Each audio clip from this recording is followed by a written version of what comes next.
الحمد لله نحمده ونستعينه ونستغفره ونؤمن به ونتوكل عليه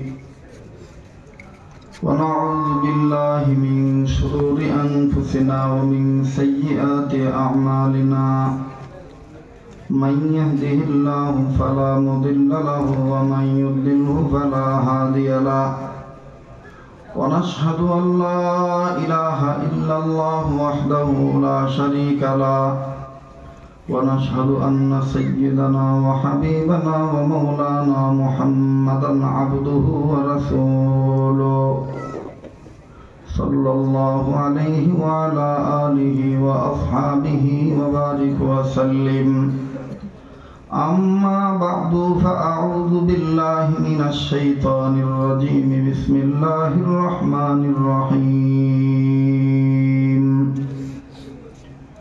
إنه لقرآن كريم وقال رسول الله صلى الله عليه وسلم خيركم من تعلم القرآن وعلمه أو كما قال عليه الصلاة والسلام উত্তর কলমা জামিয়া তাহিরুন্নেসা দারুল মাদ্রাসা এতিমখানার হাফেজ ছাত্রদের দস্তরবন্দি উপলক্ষে অধ্যকার 21তম বার্ষিক ঐতিহাসিক ইসলামী মহাসম্মেলনের অত্যন্ত পরম শ্রদ্ধেয় মান্যবর সম্মানিত সভাপতি, মঞ্চে উপস্থিত আছেন এলাকার গণ্যমান্য ব্যক্তিবর্গ, বিভিন্ন জায়গা থেকে আগত সম্মানিত সুধী, পর্দার অন্তরালে পরম শ্রদ্ধেয়া বহুগুণে গুণান্বিতা পর্দানিসীন আমার মা ও বোনেরা, পাশাপাশি আজকের মাহফিলের আমন্ত্রিত যোগ্য বুজুর্গ ওলামায়ে কেরাম, বিশেষ করে আমার পূর্বে যিনি আলোচনা করলেন, দীর্ঘক্ষণ আপনাদেরকে কোরআন হাদিসের আলোচনা দিয়ে মুখরিত অবস্থায় রেখেছেন হযরত মাওলানা মহিউদ্দিন সিদ্দিকী সাহেব। আল্লাহ জাল্লা শানুহু দরবারে লাখ কোটি শুকরিয়া আদায় করি যে মহান আল্লাহ আমাকে আপনাকে উম্মতের আলেমদের মজমায়ে বেহেশতের বাগানে নেক কাজে শরীক হওয়ার তৌফিক যে আল্লাহ দান করছেন, দিল থেকে জবান খুলে শুকরিয়া আদায় করি, বলে আলহামদুলিল্লাহ।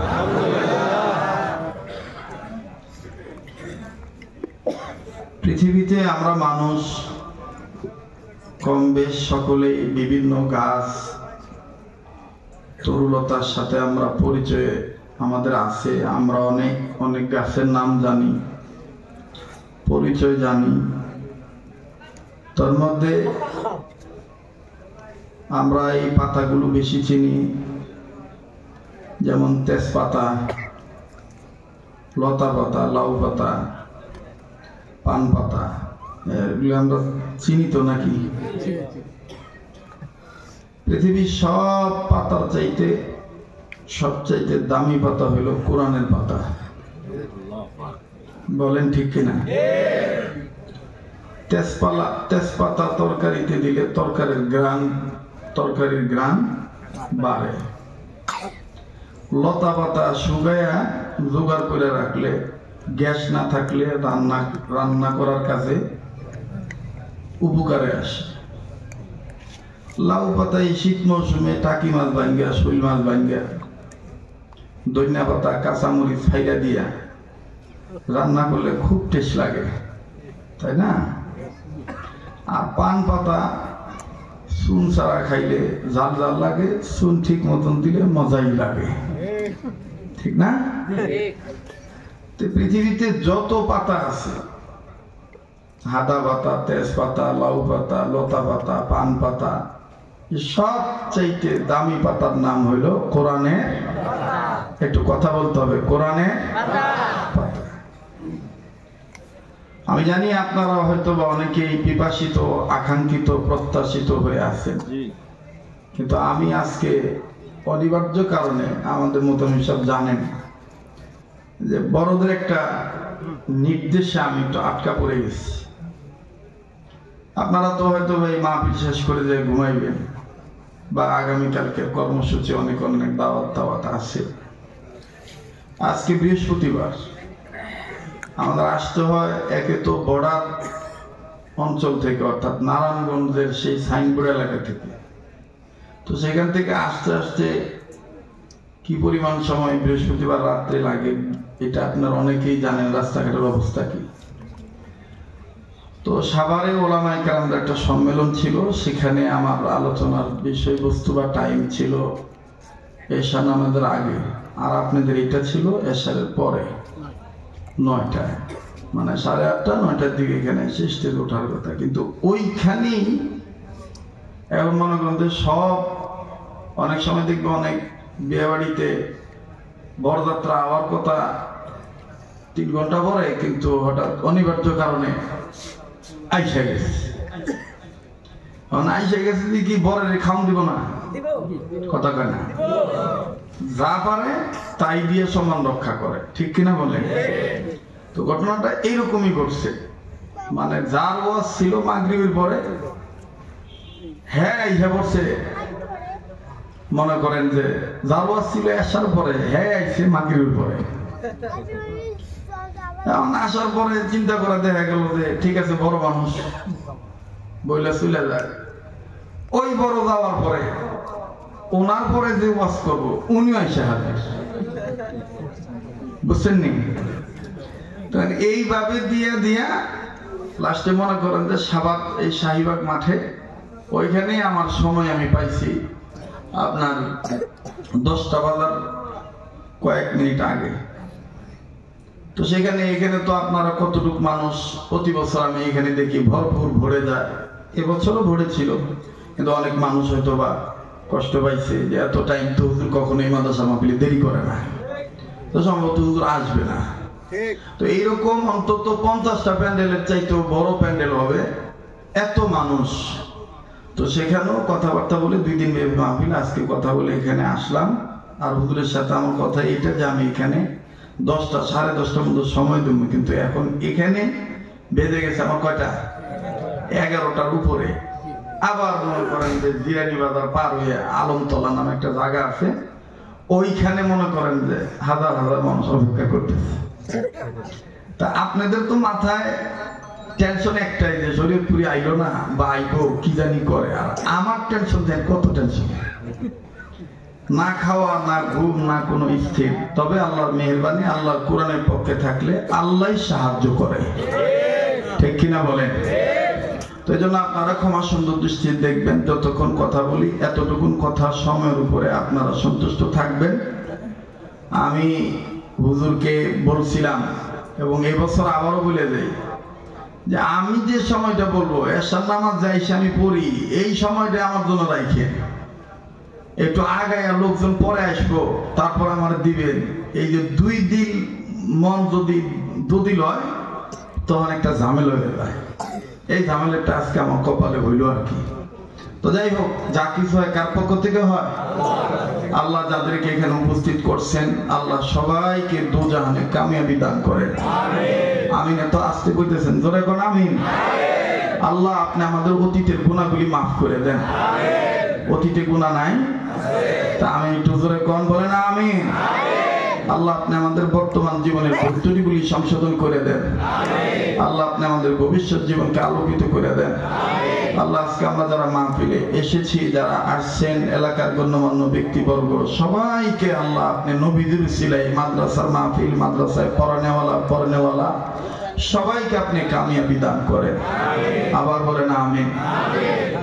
তো মূলত 3টা পাতা আমি আপনাদের কাছে বলছিলাম, 1 নম্বর হইল লতা পাতা, 2 নম্বর হইল লাউ পাতা, 3 নম্বর হইল পান পাতা, 4 নম্বর হলো তেজপাতা। এই সব পাতা হচ্ছে যে দামি কোন পাতা, এটা আওয়াজ দিয়ে কন, আরেকবার কন, কোরআনের পাতা। কেউ যদি কোরআনের পাতা ছিঁড়ে আগুনে পুরায় ছাই বানায় দিয়া নষ্ট করবার চায়, সে পুরাইতে পারবে, কিন্তু সেই জন্য কিন্তু মুসলমানদের অন্তর থেকে কোরআন নষ্ট করতে পারবে না।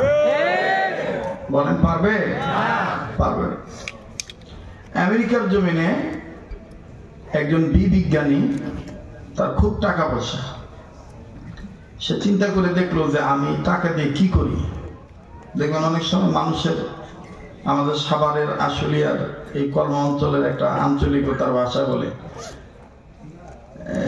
মানে হঠাৎ টেহা হইলে কি করব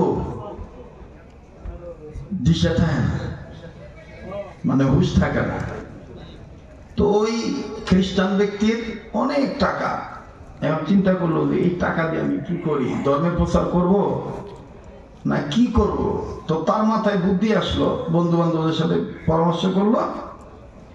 তো শয়তানদের সাথে পরামর্শ করবো, শয়তানরা ভালোই বুদ্ধি দেয় নাকি, কথা কয় না, কি বুদ্ধি দেয়?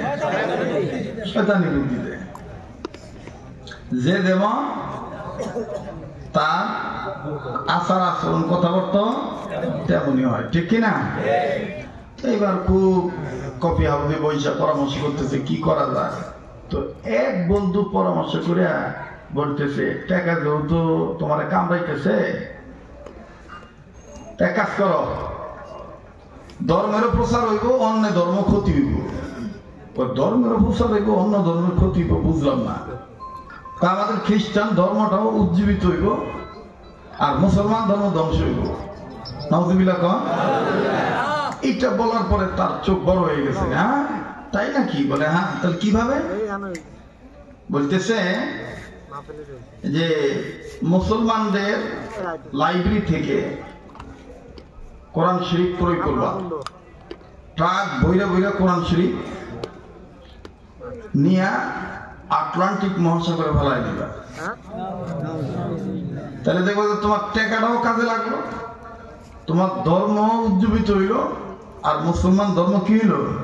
ধ্বংস হইল। এটা হলো ওদের চিন্তা। আসলে কি তাই সম্ভব হবে? বলেন সম্ভব হবে? তো প্রথম দিন 5 থেকে 7টা ট্রাক বইরা কোরআন শরীফ কিনছে। এখন মুসলমান যে কোরআন শরীফ মানে বিক্রি করছে, লাইব্রেরিতে বিক্রি করে না কোরআন শরীফ, তো এই বেচারা তো ব্যবসা করে খুব লাভ। এত কোরআন শরীফ একসাথে নিতেছে। স্যার আপনি ধর্ম, আমি খ্রিস্ট ধর্ম মানুষ, কি করবে? এটা আপনার ব্যাপার, আপনি কি করেন করেন, আমার টাকা পাই। এখন এই কোরআন শরীফ দিতেছে আর মনে মনে করতেছে সম্ভবত কোন মুসলিম রাষ্ট্রে পাঠাবে, বিভিন্ন মাদ্রাসা মসজিদে দান করবে। ঠিক আছে নেন। তো প্রথম দিন 5-7 ট্রাক ভরে নিছে। দ্বিতীয় দিন আবার 10 ট্রাক নিয়ে খালি 10 ট্রাক নিয়ে এসে বলতেছে কালকে নিয়েছিলাম 7 ট্রাক, আজকে 10 ট্রাক বড়, তো বলে দিছে। তৃতীয় দিন আবার নিয়ে এসে 8-10 ট্রাক। এখন মুসলমান দোকানদার বলছে স্যার আমার কাছে কিছু আছে আর আশপাশের দোকান থেকে আপনাকে মিলিয়ে দিতে হবে। আচ্ছা স্যার এত কোরআন শরীফে কি কয়? আরে মিয়া তোমাদের ধর্মে বাতি খুব জলজল করে, এই জন্য নিভাই দিতেছে। এটা কি সম্ভব? কোরআন শরীফের বাতি কি কেরোসিন তেলের বাতি? হ্যাঁ, এই কোরআন শরীফের বাতির সুইচ কার হাতে? আবার কন, আর একবার কন। আল্লাহর নাম নিতে কি কষ্ট হয়? কোরআন শরীফের বাতির সুইচ কার হাতে? ইউরিদুনা লিইউতফিউ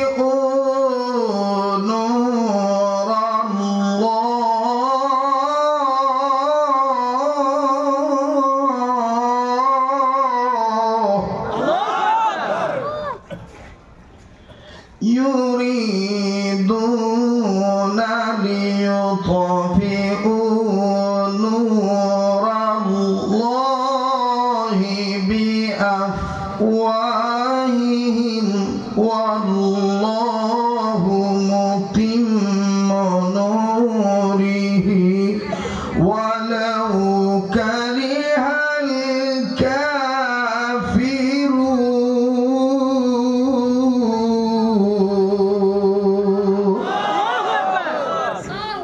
বাতিকে যত মানুষ চেষ্টা করবে ফু দিয়ে নিবেতে, কেউ ষড়যন্ত্র করে, কেউ রাজনীতির মাইক আছে, কেউ ব্যবসার মাইক আছে। ব্যবসা দেখবেন ভালোই করবা লইছিল, একটু বেশি লাভ পাইছে, এখন কয় যে খালি হুদা লাভ পাইল কি সুদের উপর লাগা, কথা কয় না? কিসের উপর লাগা? সুদের উপর লাগা। 1 লাখ টাকা দিবি, 1 লাখ টাকা দিলে পরে সপ্ত দিবি 5,000 বা 10,000 এলাকায় নাই। এইদিকে শুধু কারবার হয় না। আল্লাহ হেফাজত করুক। বিভিন্ন জন বিভিন্ন ভাবে ষড়যন্ত্র করে কোরআনের বাতিকে নিভাইতে চায়, কিন্তু কিয়ামত হয়ে যাবে, কেউ নিভাইতে পারবে না। এই সৃষ্টি একমাত্র আল্লাহর হাতে। কথা বলেন ঠিক কিনা? তো ডাক দেখো তোমাদের বাতি নিভে দিতেছে। কেমনে? সমুদ্রে ফালাই দিই, সাগরে ফালাই। মুসলমানের মাথা গেছে গরমে, গামায় ঘুমায় অস্থির। এখানে আপনি কেরা কুন্তল করেন, কেরা নৌকা, কেরা দানের শীষ, কেরা লাঙ্গল, কেরা জঙ্গল, কেরা মঙ্গল, কেরা দাড়ি পাল্লা, কেরা হাত পাকা, কেরা রিক্সা। এইটা যার যার ব্যক্তিগত ব্যাপার। কিন্তু লা ইলাহা ইল্লাল্লাহু মুহাম্মাদুর রাসূলুল্লাহ সাল্লাল্লাহু আলাইহি ওয়াসাল্লাম, এইটা যারা বিশ্বাস করে, রাজনীতির আগে এক জায়গায়, কিন্তু ধর্মীয় কিতাবকে কেউ যদি অপমান করে কথা বলে, তখন কিন্তু দেখবেন যে কেউ সহ্য করে না। কথা কম ঠিক না? তখন তার ভিতরে কি হয়ে যায়? অস্থিরতা চলে আসে। এখন আপনার কাছে আমি বেচুম না, আপনার কাছে আমি বেচুম না। বলে কেন? কয় আগে ফায়সালা করব, তারপরে আপনি চিন্তায় ঠিক না আমাকেও চিন্তা ঠিক, এইটা আগে বুঝলাম না। স্যার বলতেছে কিভাবে? তো বলতেছে যে আপনি কি সময় হবে, আপনি আমার সাথে এই মনে করেন যে উত্তর কলমা জামিয়া তাহিরুন নিসা দারুল মাদ্রাসায় নিয়ে এসেছি। স্যারের খুব রিকোয়েস্ট করে, একেবারে বিনয়ের সহিত মহব্বত করে, একটা কথা আছে, রেগে গেলেন তো হেরে গেলেন। যদি আঙ্গর মতন যদি মনে করেন যে পাগড়ি খুলে ভালাবি পরে আজকে মাইয়া মাটি নিজে খুঁজে ভালানো, তাহলে কিন্তু আপনার এই আবেগের কারণে আপনার প্ল্যানটা নষ্ট হয়ে গেল। এই জন্য মাথা গরম করা যাবে না। দেখবেন খ্রিস্টানরা কিন্তু মাথা গরম করে মুসলমানদের ইমান ধ্বংস করে না, ঠান্ডা মাথায় কথা কয় না। এজন্য আমাদেরও আগাইতে হবে কি মাথায়, যেরকম কি মাথায়, ঠান্ডা মাথায় ধৈর্যের সাথে। কথা কন ঠিক কিনা? স্যার আমি জানি আপনি অনেক ব্যস্ত মানুষ, আপনি একটু এই মাদ্রাসা আসেন। আমি কোরআন শরীফ ফালাম, মুসলমান ধ্বংস করবো, তুমি আমার এই কাজে দেখে না। স্যার আপনি ফালাইছেন তো, ফালাইছেন তো, আর তো ফালাইবেন, যা ফালাইছেন ওইটাই ওইখানে নিয়ে যেতেছি, ওগুলো আরো সুবিধা ফালাই দিয়ে। তাই নাকি? তো এইরকম তাহিরুন নিসা মাদ্রাসা নিয়ে আসার পরে এই যে ছোট বাচ্চার মাথায় পাগড়ি দিলাম না, এইরকম একটা ছোট বাচ্চার স্যারের সামনে বসা হয়েছে। স্যার আপনি যে ট্রাক ঘুরে ঘুরে যা ফালাইছেন না, এই ছেড়াটারে কন ওগুলো একটু তেলওয়াত করতে। স্যার বলতেছে ওয়াও কি জিস তেলওয়া।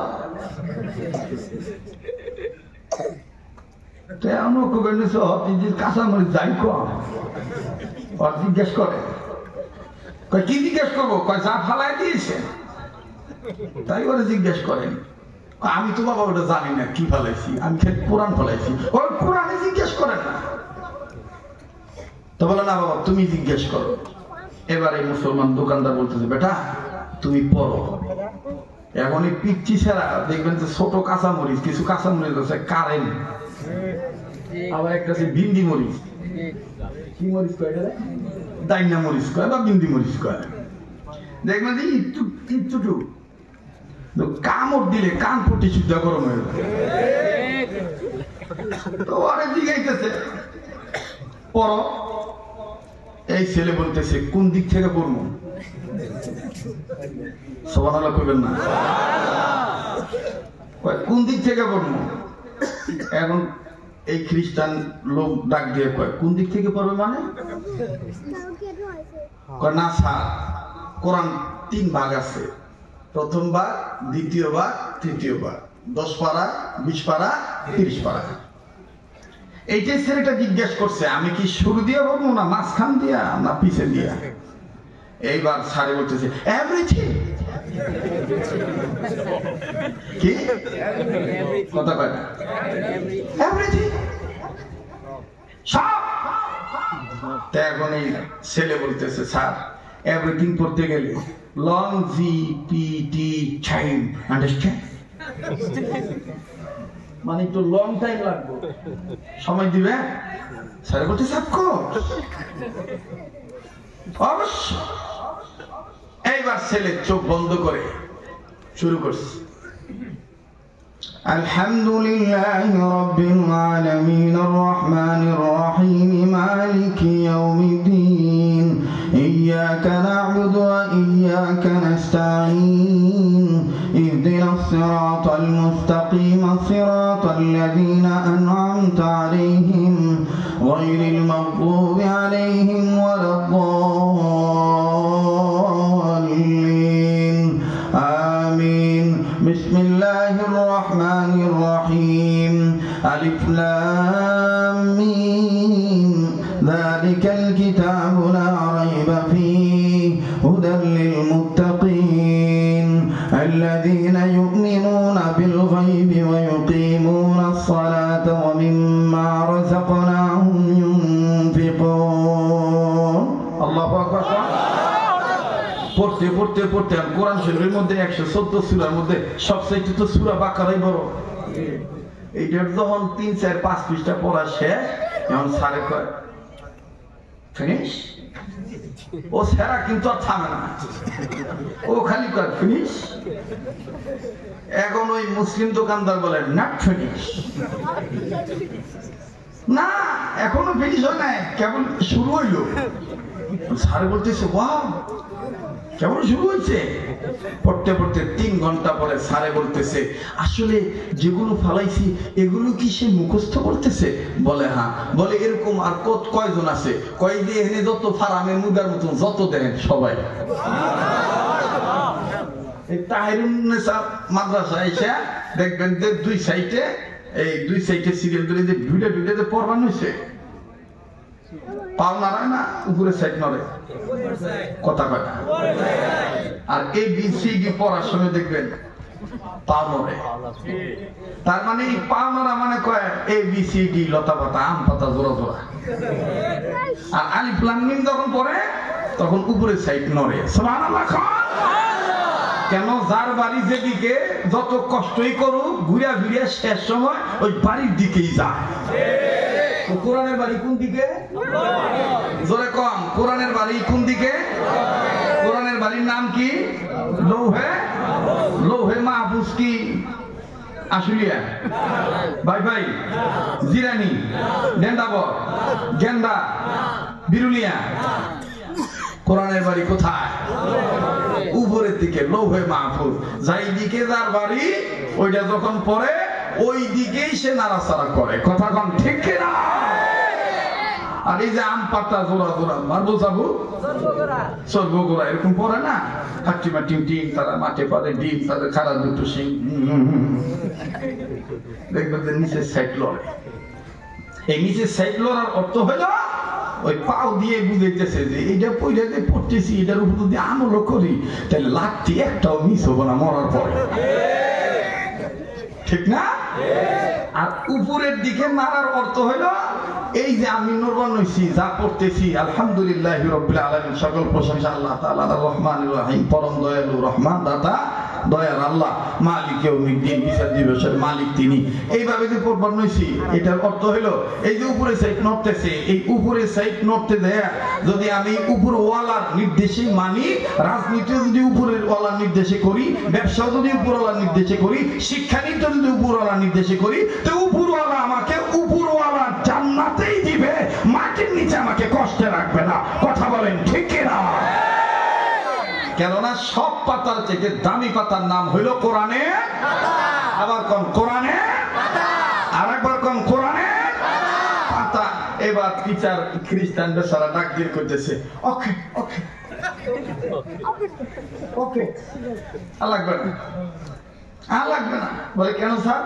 ওই এ যদি তা মানুষ যদি এটা করবার পারে আমি চেহারা নষ্ট করলাম, হুদাহুদি ভালাই।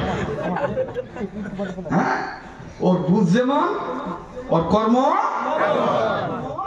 ঘন ঘন পাতলা পায়খানা হয়েছে আর কি, ঘন ঘন বাথরুমে যায় তো মাজা কোকড়া নেগে ডাক্তারের কাছে গেছে। ডাক্তার জিজ্ঞেস করছে, মনে করেন এই সাবার ডেইরি ফার্মের কোন একটা ডাক্তার আর কি, তো রুগীও যাবে ডাক্তারও বা একবার কোকড়া নেগে গেছে, তা ডাক্তার জিজ্ঞাসা নিচ্ছে ও আমাদের দেখা করে আছিস কে ঘন ঘন যাওয়া লাগতেছে বদনাম সে হারাই খালি চাইয়া না আর এক রুগী দেখবেন ডাক্তারখানা অনেক রুগী কিন্তু থাকে একজন যদি একটা কথা কয় না আর আঙ্গুর বাংলাদেশে দেখবেন যে রুগীর সাথে ডাক্তার বেশি চার দোকানে যদি খালি বইয়ের কোনো মাথাটা বিষে বেশি ফট করে দেখবেন আর একজন চা খাওয়া বাদ দেখবো না পা খাও গা কথা কয় না পরে দেখবেন 3 নম্বর থেকে আর একজন কে বসে ইয়া খুব কম আসে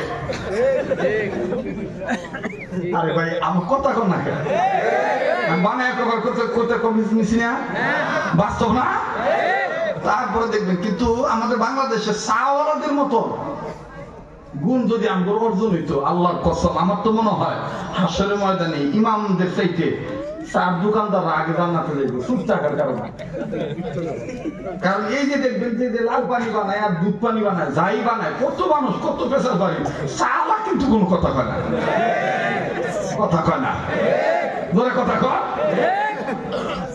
বাস্তব না বাস্তব ও খালি চাই গেছে আর কার কাছে কয়েকদিনে কয় কাপ চারটে বাহি করে হিসেবে আছে হ্যাঁ আর আমার মাশাআল্লাহ আমরা বাংলাদেশে তো মনে করেন আর কিছু বাকি না থাকলে সার দোকানে যায় দেখবেন খাতা খুললে কত জমিদারের চারটে বাকি আর এত পিড়ি নিজেও বাকি খায় 1.5 মাস দেয় না আর একজনের দেওয়া হয়েছে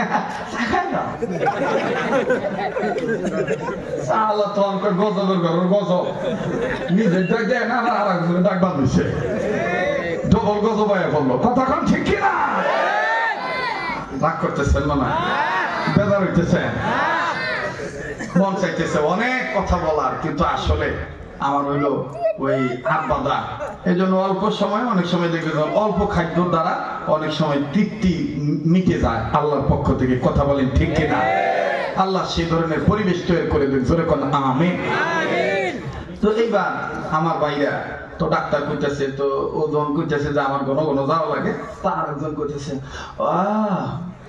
পাতলা পায়খানা তো এই আমি আবার মরার করতেছি ওই যে পাতলা পায়খানা তো ডাক্তার কইছে কন্যা কি হয়েছে তো ডাক্তার আবার এমন বিঘাও মাখা ডাক্তার ক্রেডিট বাড়ানোর জন্য দেখবেন কিছু কিছু ডাক্তার আছে বুঝাই গরু ডাক্তার মানছে ডাক্তার কপালে চশমা দেখা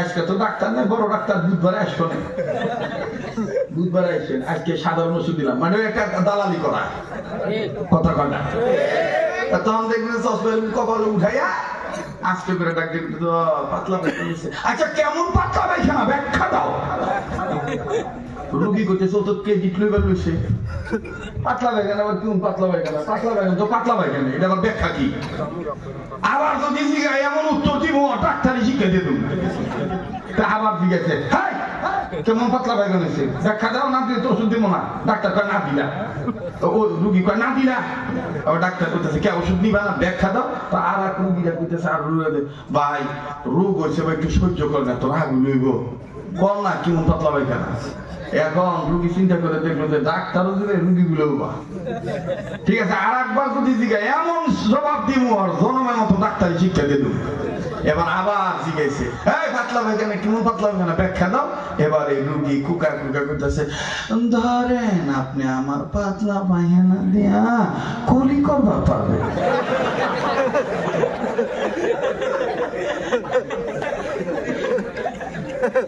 কেমন হইল যেমন ডাক্তার কথা কয় না যেমন ডাক্তার ডাক্তার এখন বহাসির দাঁড়ায় কয় যে ও মুসলিম করে নিয়ে দাও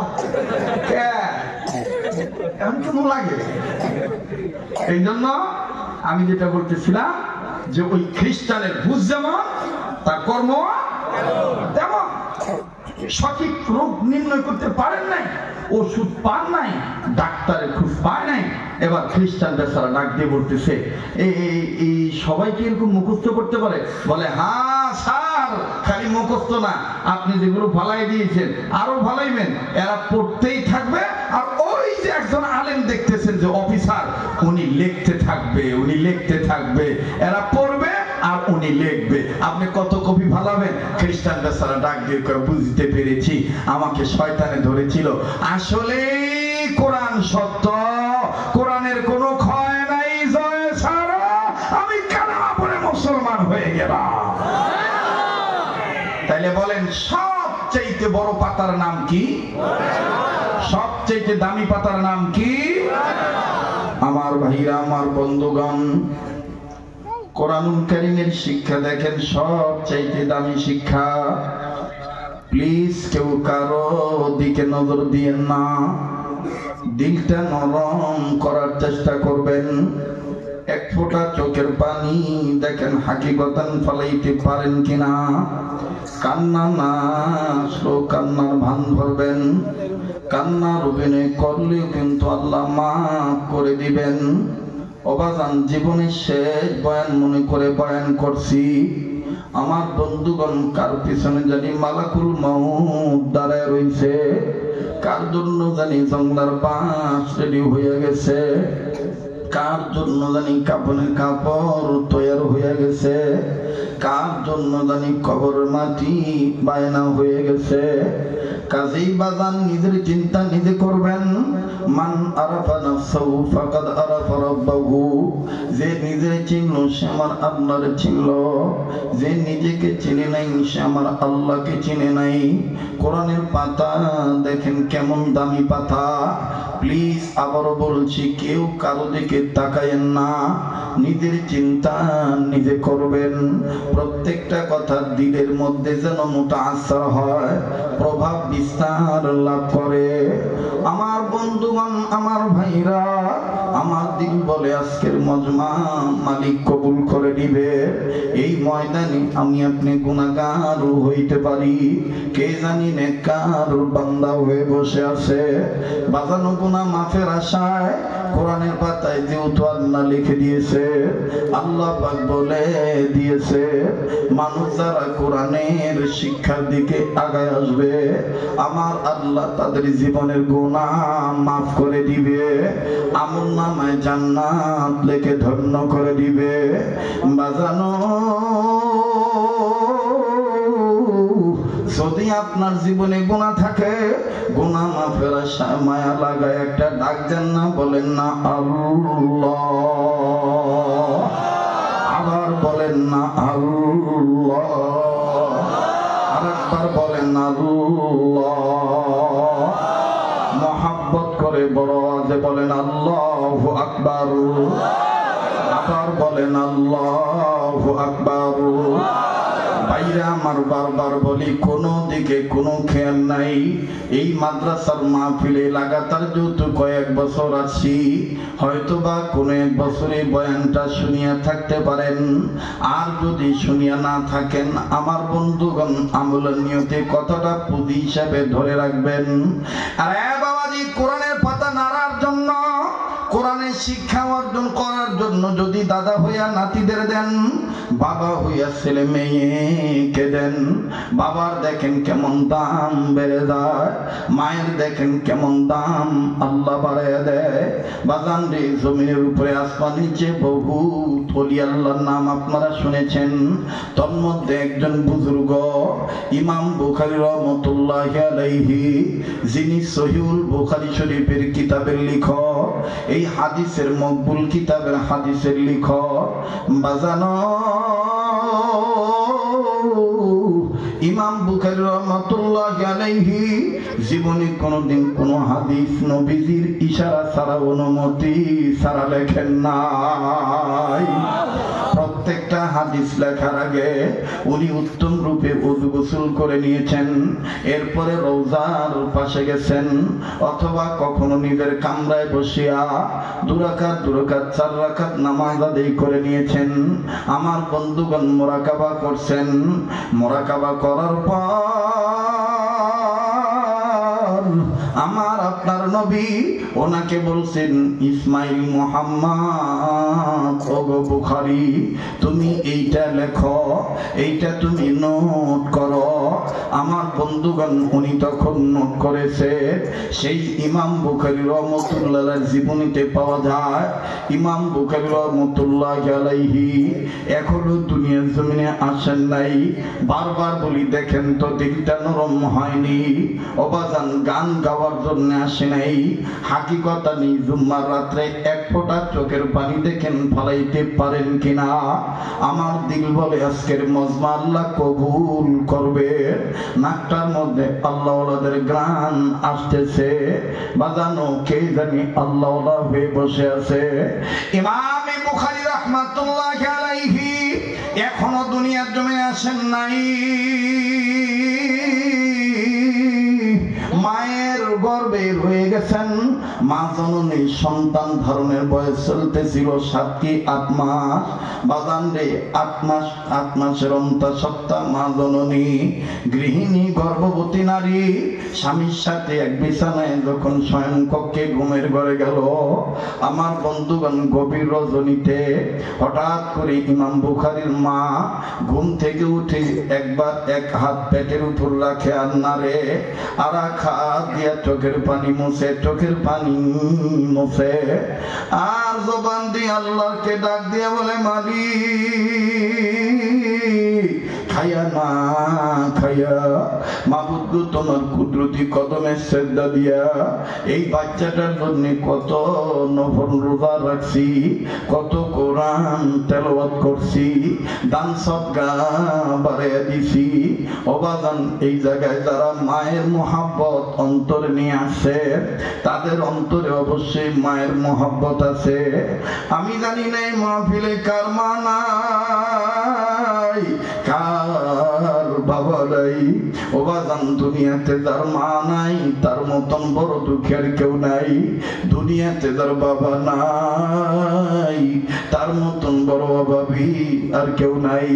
যুবক তুমি কোন বাপের বুড়া কইয়া গালি দাও? যুবক তুমি আমি কোন মায়ের বুড়ি কইয়া গালি দেই? একটু দেখো দিলটা নরম হয়নি।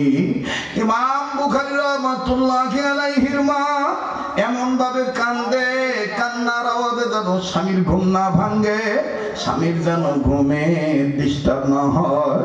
আমার বন্ধুগণ বিবির গুমরানি আওয়াজে ইমাম বুখারীর বাবার ঘুম ভেঙে গেল।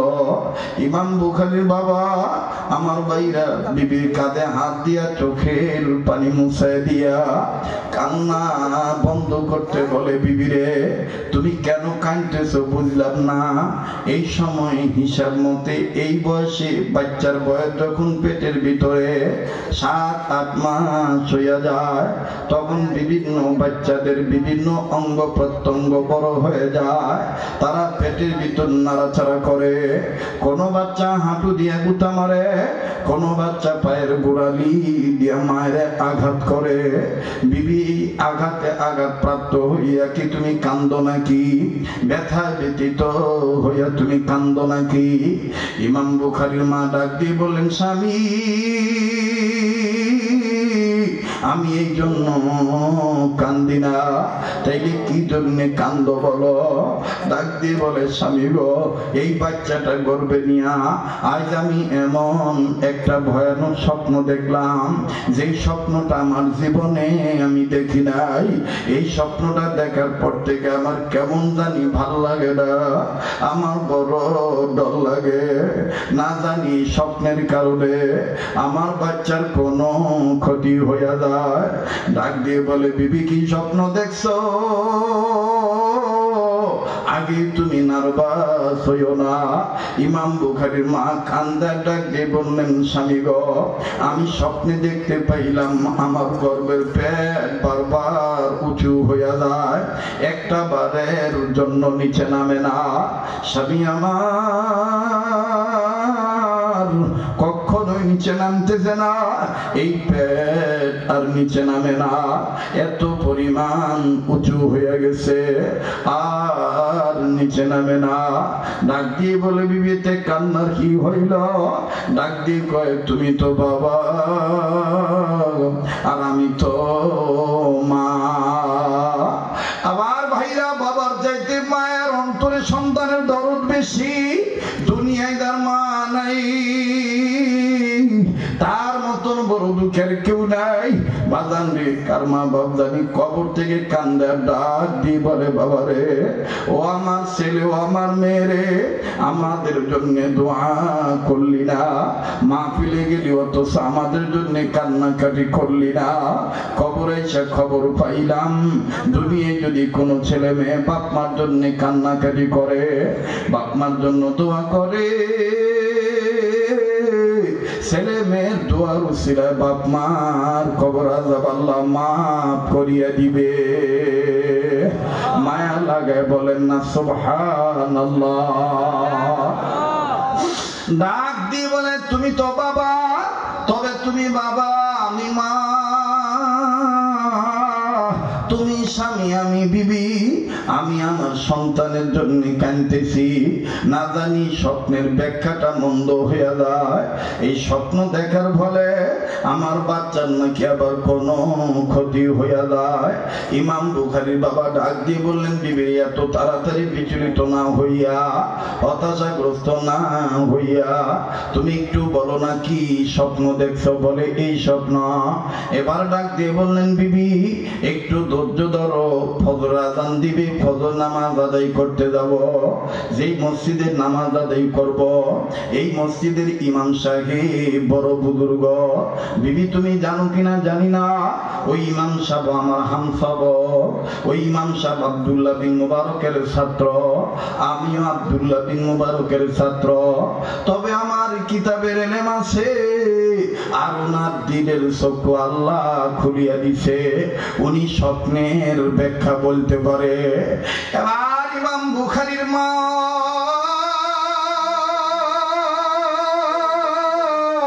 ছট করে ইমাম বুখারীর বাবার হাতটা ধরে পেটের সাথে লাগাইয়া ডাক দিয়ে বলেন, স্বামী গো, কিতাবের মধ্যে আমি পাইছি নবীজি বলেছেন, কোন সন্তানের জন্য যদি বাবা মা দোয়া করে, বাপ মার দোয়া আল্লাহ ফিরে দেয় না। বাইরে বাপ মার দোয়াও কাজে লাগে, বাপ মার দোয়া বদদোয়াও কিন্তু আমার বন্ধুগান লেগে যায়। আমি জানি না এই ময়দানে কার বাবা নাই, এই ময়দানে কার মা নাই। মায়া করে মোহাব্বত করে আল্লাহকে একটা ডাক দেন না, বলেন না আল্লাহ, দেন না, দেন না, ডাক দেন না, বলেন না আল্লাহ। আরে বন্ধু, আজকে আমার তোমার বাবা মা বেঁচে আছে, তাই বাবা মার কদর নাই। আজকে তোমার আমার মা বাবা আছে, তাই মা বাবাকে বুড়া বুড়ি বলি। অথচ দুনিয়ায় যার বাপ মা নাই, ওনার সাথে মিশে দেখো ওনার অন্তরে বাপ হারা কি যন্ত্রণা। আমি প্রায় বয়ানে বলিয়া থাকি, বাজার আমার দিল বলে, তাহিরুন্নেসা মাদ্রাসাতেও এতিম বাচ্চা আছে, অনেক ছেলে আছে, বাপ আছে, মা নাই, মা আছে, বাবা নাই। আবার অনেক ছেলে এরকম আছে, মাও নাই, বাবাও নাই। ও আমার যুবক ভাইরা, মুরব্বী বাবারা, আলেমেরা, তলবেলেম ভাইরা, মাঝে মধ্যে এতিম বাচ্চাদের সাথে আসিয়া মিশিয়ে দেখবেন এদের অন্তরে বাপ ভরা কি বেদনা। বাস্তব একটা ঘটনা আমি শুনে দিয়ে যাই। আপনারা ইন্টারনেটের মাধ্যমে, মোবাইলের মাধ্যমে পয়েন্টটা শুনিয়ে থাকতে পারেন। আমার বন্ধুগণ, আমি আমার মাদ্রাসার কথাটাই বলি। আসর নামাজ পড়ার পরে এরকম বারান্দায় দাঁড়াইয়া বাচ্চাদের খেলা দেখতেছি, খুব ভালো লাগতেছে ছেলেদের খেলার দৃশ্য। কিন্তু বাজন হঠাৎ করে যখন মেন গেটের দিকে নজর গেল, নজর করিয়ে দেখি গেটের কাছে একজন বাবা একটা ব্যাগ নিয়ে দাঁড়ায় আছে, অনুমতি দিন, ভিতরে প্রবেশ করতে পারে না। আমার বন্ধুগণ ব্যাগের ভিতরে দেখতে পাইলাম চানাচুর বিস্কিটের প্যাকেট দেখা যায়, আরো অনেক ফল ফ্রুট দেখা যায়, কিন্তু বাজান কোন ছেলের বাবা এটা আমার জানা নাই। ও বাজান হঠাৎ করে 5-7 জনের মধ্যে একটা ছেলে দৌড়ানো বন্ধ করে দিল। পাশের ছেলে ডাক দিয়ে কয়, ভাই আজকে তুমি কি আর খেলবা না? ছেলেটা কান্না কান্না বাদ নিয়ে বলে, ওই যে দেখো আমার আব্বু আসছে, আমি আমার আব্বুর কাছে যাই, আজ আর খেলবো না। ছেলেটার গায়ে আমার ভাইরা হাফাতা গেঞ্জি ঘামের পানিতে ভিজিয়া রইছে, বিভিন্ন জায়গায় ধুলাবালি ময়লা লাগানো। কিন্তু বাজান আশ্চর্যজনক বিষয় হইল, আমি আর তুমি যেই বাবারে মাঝে মধ্যে নোংরা বলে গালি দে, মাঝে মধ্যে নোংরা বলে বাপ মায় ডাকলে যাই না, ওই দিন যখন এই ছেলেটা নোংরা গেঞ্জি লইয়া ঘামের পানিতে ভিজিয়া গেঞ্জি, পানি ভিজা যুক্ত গেঞ্জি লইয়া আমার ভাইরা ময়লা ধুলাবালি লাগানো শরীর লইয়া টুপিটা মাথায় দিয়া যখন ওই বাবার পানে দৌড় মারলো, আল্লাহর কসম করিয়া বলি বাপটাই একটু ঘৃণা করলো না। বাবা ছেলের দৌড় মারা দেখে ব্যাগটা নিচের দিকে রাখলো, 2 হাত বাড়ায় ডাক দিয়ে কয়, আয় আয় বাবা আয়, আমার বুকে আয়। ছেলেটা বাবার কাছে গেল, আমার বন্ধুগণ সালাম দিয়ে মুসাফা করলেন, বাপের সাথে কোলাকুলিও করলেন। এক পর্যায়ে বাপটা ছেলেটার কপালে চুমা দিয়ে, আব্বু তুমি কেমন আছো? ছেলে বলে, আব্বু আমি ভালো আছি। বাবা তুমি কেমন আছো? বাড়িতে আমার মা কেমন আছে? আব্বু আব্বু ডাক খুব ভালো লাগলো। পিতা পুত্রের আদর দৃশ্য খুবই ভালো লাগতেছিল বন্ধু, কিন্তু হঠাৎ করে আমার বন্ধুগণ কলিজার মধ্যে একটা পাল লাগলো, বড় একটা দুঃখের কান্নার আওয়াজ আমার কানে ভেসে আসতেছে। যেই বারান্দায় দাঁড়াই এই বাপ বেটার আদর দেখি, ওই একই বারান্দায় আমার থেকে কয়েক গজ দূরে 11-12 বছরের একটা ছেলে। এই ছেলেটা যে তার বাপ না এটা আমার জানা ছিল না। ওই ছেলেটার মুখ থেকে আব্বু ডাক শুনে আর ওই বাবার চুমা খাওয়া দেখে এই ছেলেটা বারান্দার গ্রিলের সাথে মাথা লাগাইয়া আমার বন্ধুরে চোখের পানি ঝর্ণার মতন ছাড়িয়া দিয়া আল্লাহর কাছে কান্দার ডাক দিয়ে, আমার আব্বু কি আর কোনদিন আসবে না? আমি কি আর আমার আব্বুর আদর পাবো না? আমি কি আর আমার বাবার দেখবো না? ছেলেটার কাছে যা ডাক দিয়ে বললাম, বাবা তোমার কি বাপ নাই? ছেলেটা কান্দার ডাক দিয়ে বলে, হুজুর গো আমার আব্বা ছিল, কিন্তু 2 মাস আগে আমার আব্বার রোড অ্যাক্সিডেন্টে মারা গেছে। আজকে তুমি কেন কান্দো বলো? ছেলেটা কান্দার ডাক দিয়ে বলে, হুজুর আজ আমার কান্নার কারণ হইল এই ভাইয়ার আব্বারে দেখা আমার আব্বার কথা মনে হয়ে গেছে, এই ভাইয়ার আব্বার আদর দেখা আঙ্গো বাবার কথা মনে হয়ে গেছে। হুজুর আমার আব্বা তো এরকম আমার ধনে চানাচুর বিস্কিটের প্যাকেট নিয়ে দাঁড়ায় থাকতো। হুজুর এই ভাইয়ার মতন আমার বাবাও তো আমার চুমা দিত, এই ভাইয়ার আব্বার মতন আমার বাবাও তো আমার বুকে নিয়ে আদর করতো। হুজুর এই ভাইয়ার আব্বার দিকে আমার বাবার কথা মনে হয়ে গেছে, এই জন্য কান্দি। আমার বাইরে তখন আমি বুঝতে পারলাম দুনিয়ায় যার বাবা নাই তার মতন বড় দুঃখী আর কেউ নাই। আমি আপনি তো নবীদের উম্মত, নবীদের জীবনে এরকম একটা করুণ ঘটনা ঘটছে। হযরত আলী কোন এক সফর থেকে বাড়িতে আসছে, আমার ভাইরা দেখতেছে নানার কোলে 2 নাতি বসে আছে। হযরত আলী গলার কাশি দিলেন, বাবার গলার আওয়াজ পাইয়া নানার কোলে থেকে নেমে চট করে করে হন হন করে যখন বাবা হযরত আলীর কোলে উঠে গেল হাসান হুসাইন, আমার ভাইরা নবীজি দেখতেছেন একবার হযরত আলী হাসানের গালে চুমা দেয়, আর একবার হুসাইনের গালে চুমা দেয়, আবার হাসান হুসেন দুইজনই বাবা আলীর গালে চুমা দেয়, আর আব্বু আব্বু কইয়া ডাকে। আর এদিক দিয়ে আমার আপনার নবী, যেই নবীর মা নাই বাবা নাই, আমার আপনার নবী বুবার মতন গুমরে গুমরে কান্দে। জিবরাইল আমিন হাজির হয়ে কই, ইয়া রাসূলুল্লাহ আপনি কান্দেন কেন?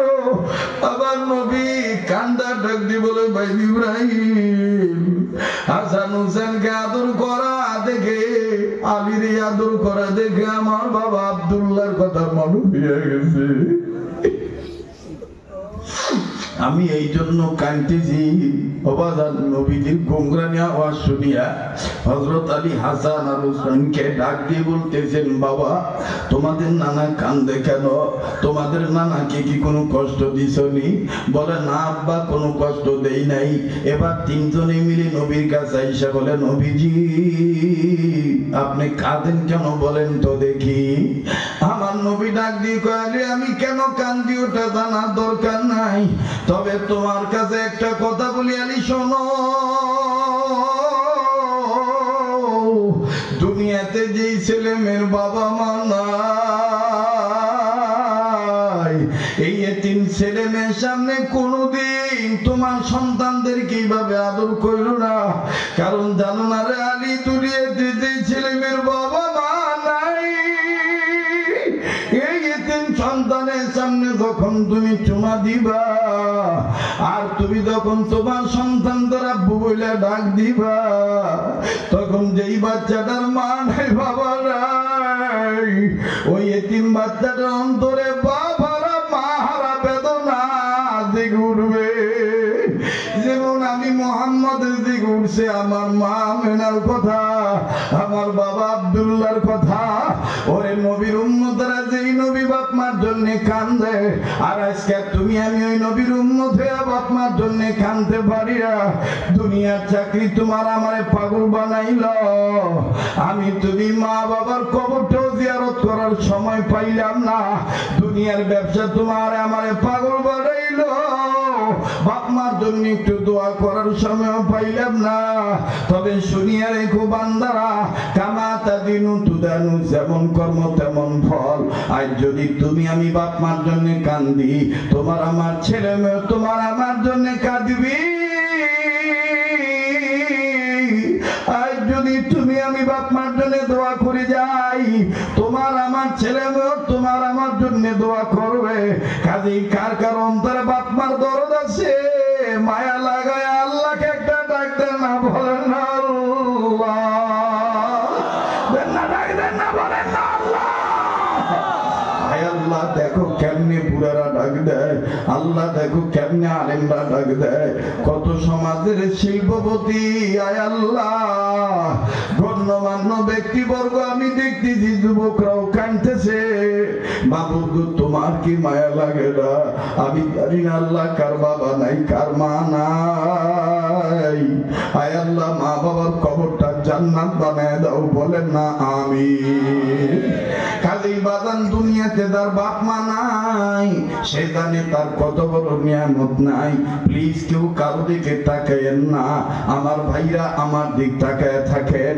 এই পাগলের চেহারা দেখলে ঠকবেন না, এই পাগলের সাথে হাত তুলে মোনাজাত করলে ঠকবেন না। আল্লাহ প্রতি বছর গোটা রমজান মাস মদিনায় রাখেন, এই হাতটা দিয়ে আল্লাহ বারবার কাবা ধরায়, মায়া লাগায় আমার আল্লাহর কাছে। আবার বলেন না, রব্বির হামহুমা কামা রব্বায়ানি, পড়েন না রব্বির হামহুমা কামা রব্বায়ানি সগীরা।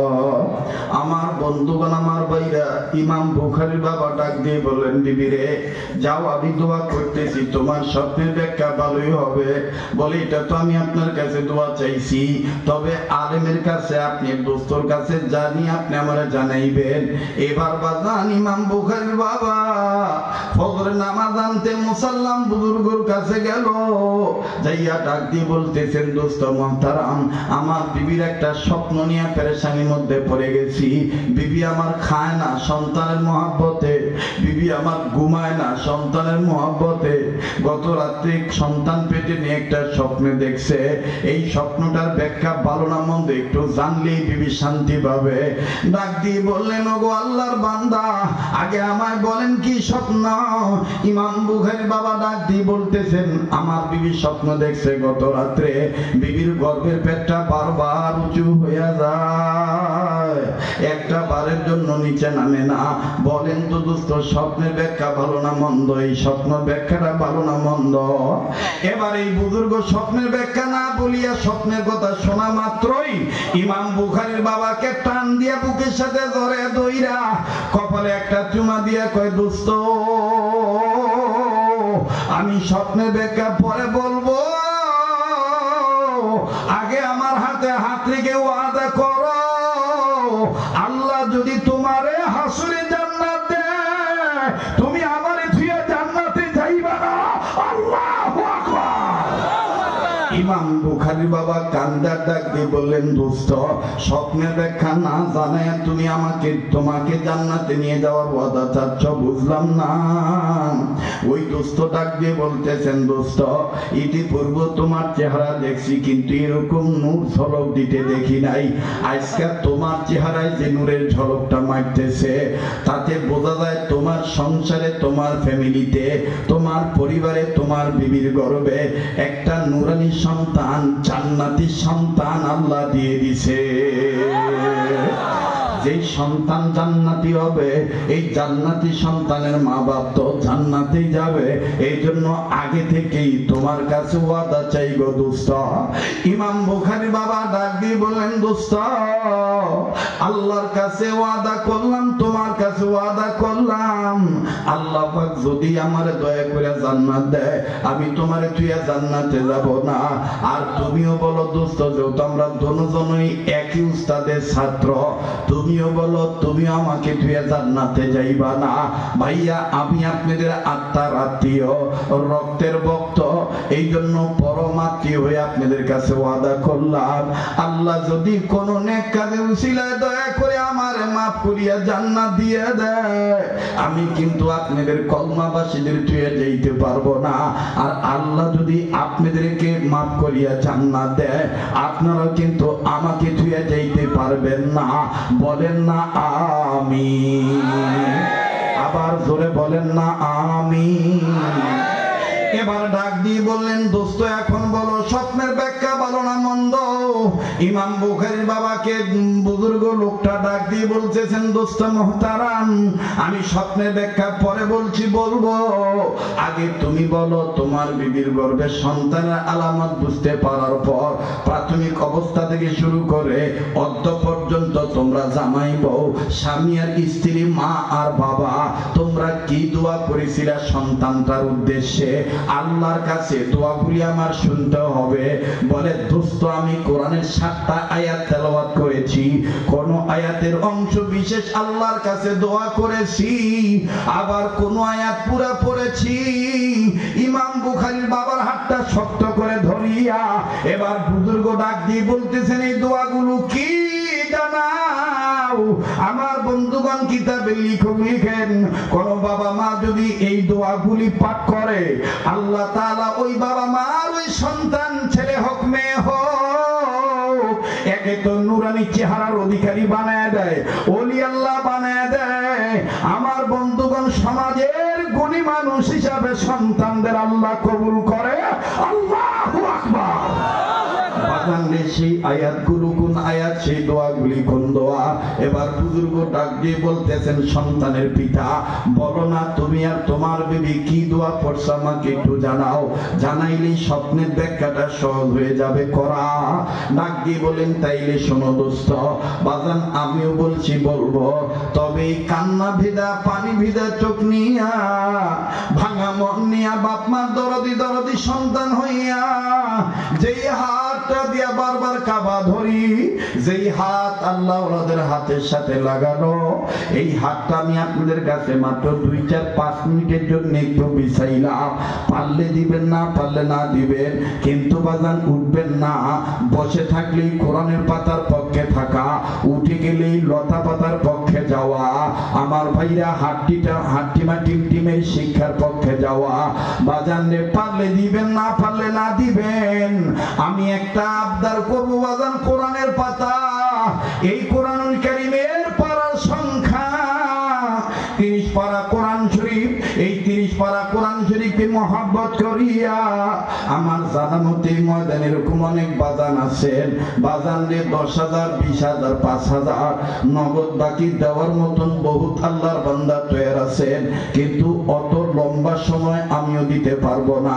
ওই রকম জোর আমি আপনাদের কাছে করি নাই। মাত্র 1 পারা কোরআনকে মহব্বত করে এই পানি ভিজা চোখ নিয়ে মায়ের দরদে দরদি সন্তান হইয়া, এমন কোন ব্যবসায়ী আছেন, কোন চাকরিজীবী আছেন, 1 পারা কোরআনকে ভালোবেসে আমার হাতে নগদ 1,000 টাকা দিবেন, হুজুর আমি এই মাদ্রাসার ছাত্রদের খানার জন্য, এই মাদ্রাসার পক্ষে, এই কোরআনের পাতা শিক্ষার পক্ষে আমি 1 পারা কোরআনকে মহব্বত করে আপনার হাতে 1,000 টাকা নগদ দিলাম। আল্লাহ কবুল করবেন ইনশাআল্লাহ। বাজানকে এই ময়দানে আছেন বাজান, মায়ের দরদে বাবার দরদে সন্তান হইয়া, মাশাআল্লাহ।